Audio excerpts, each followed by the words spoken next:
Macro economics chapter 10 government budget and the economy. तो इसमें से मैं इम्पॉर्टेंट पॉइंट्स बताऊंगी, ठीक है, तो जल्दी से पढ़ लीजिए।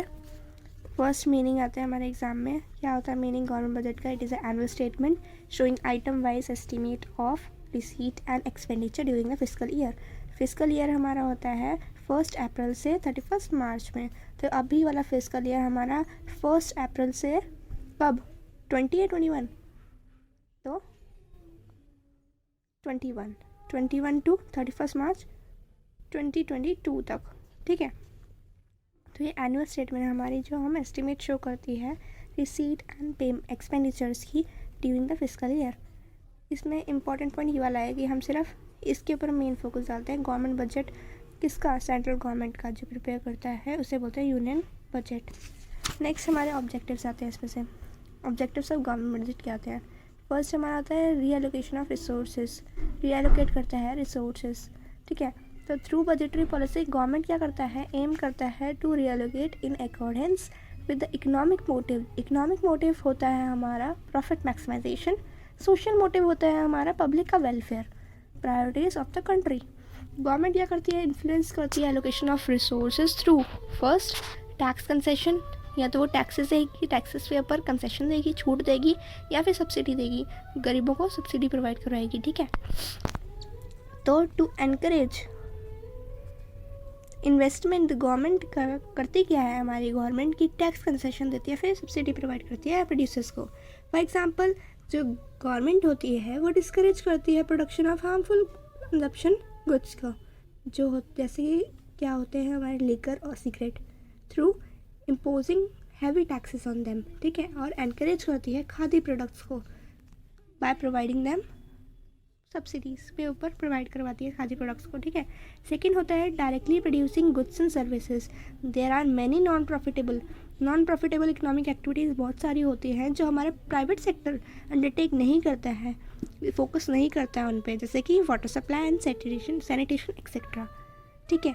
और गवर्नमेंट उसे अंडरटेक करता है, क्यों करता है? पब्लिक इंटरेस्ट के लिए, टू क्रिएट सोशल वेलफेयर।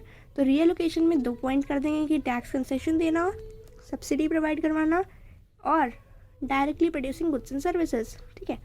तो इसका हो गया डन। नेक्स्ट है हमारा सेकंड पॉइंट आता है हमारा reducing inequality in income and wealth.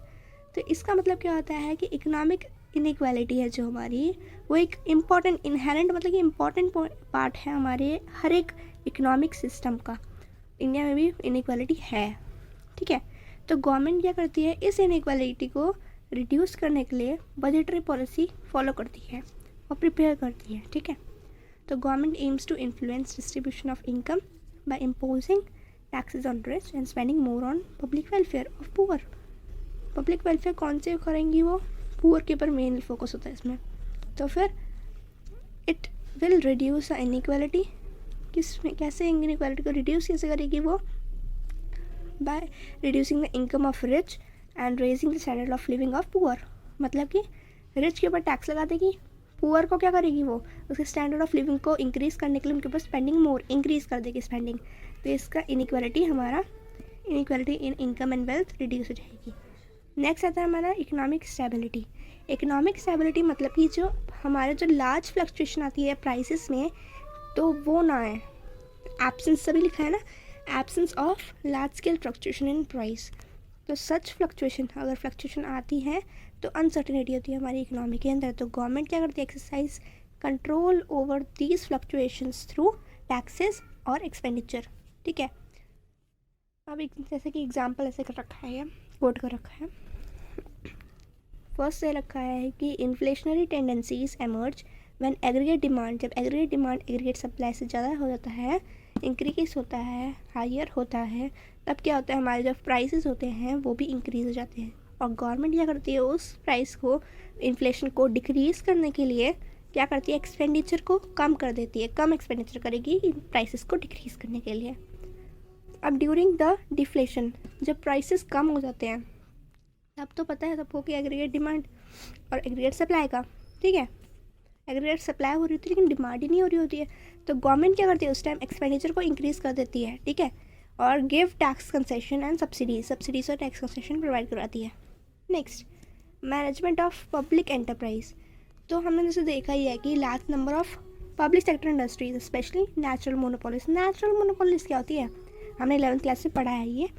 Natural monopoly exist when single firm can produce goods and services at the cost which is lower than that of the competing firms.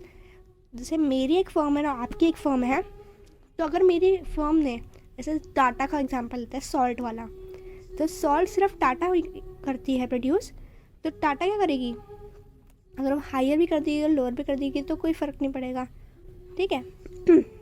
तो उसका मतलब है कि हमारा natural monopoly है। तो मतलब which are established and manage for social welfare of the public, तो वो अपना एक सेट कर देती है अमाउंट जो पुअर भी खरीद पाएगा और रिच भी खरीद पाएगा, ठीक है। तो वो सेंटर वाला कर देती है, इक्वल कर देती है। तो which are established for social welfare of public. The budget is prepared with the objective of making various provision of managing such enterprises and providing them financial help. Financial help provide करती है, ठीक है। Next, economic growth. Economic growth जैसे पता ही है कि ये हर एक कंट्री के लिए बहुत इंपॉर्टेंट होती है, इंडिया के लिए भी बहुत ज़्यादा इंपॉर्टेंट है इकोनॉमिक ग्रोथ। इकोनॉमिक ग्रोथ मतलब क्या होता है, अगर हम लेमन लैंग्वेज में बोलेंगे, जब हमारी जीडीपी इंक्रीज़ करे, जब हमारी पर कैपिटा इंक्रीज़ करे, जब हमारा इंफ्रास्ट्रक्चर अच्छा हो रहा है, तब इकोनॉमिक ग्रोथ भी हो रही है, मतलब कंट्री की। अब इसमें बुक में से रीड करते हैं हम। It implies sustainable increase in the real GDP of the economy, that is increase in the volume of goods and services produce in the economy. Production increase कर रही है हमारी, मतलब कि सेल भी इंक्रीज करेगी, ठीक है।